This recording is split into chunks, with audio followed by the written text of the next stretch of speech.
অবশ্যই উপকার হয়। অনেক দর্শক বন্ধু কাছে অনেক জিনিস অজানা থাকে, এই ভিডিওর মাধ্যমে মানুষ জেনে যায় যে আসল মোয়া খাঁটি মোয়া নিতে গেলে কোথায় পাওয়া যাবে। আর তুমি তো এইগুলো দেখালে মোটামুটি, আমি তো তোমার এখান থেকে মোয়াটা অবশ্যই ট্রাই করবো, যেহেতু জয়নগরে এসেছি। একটা কথা বলছি, আমার যদি ভালো লাগে আমি ভালো বলবো, খারাপ লাগলে খারাপ বলবো। অবশ্যই, ঠিক আছে, অবশ্যই আপনাকে আমি ট্রাই করাচ্ছি। একটু কোয়ালিটিটা একটু দেখান তো মোয়ার। এই হচ্ছে মোয়া, এটা কত দাম?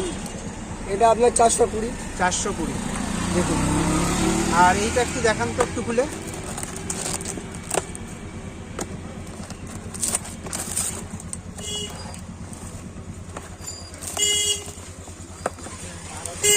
তিনশো 20। 320, এই হলো 620। এটা 620। একদম স্পেশাল কতদিন কোয়ালিটি। থাকে এই মোয়াগুলো ভালো? 5 দিন থাকে, 5 দিন। তো চলুন আমি মোয়াটা ট্রাই করবো এখান থেকে।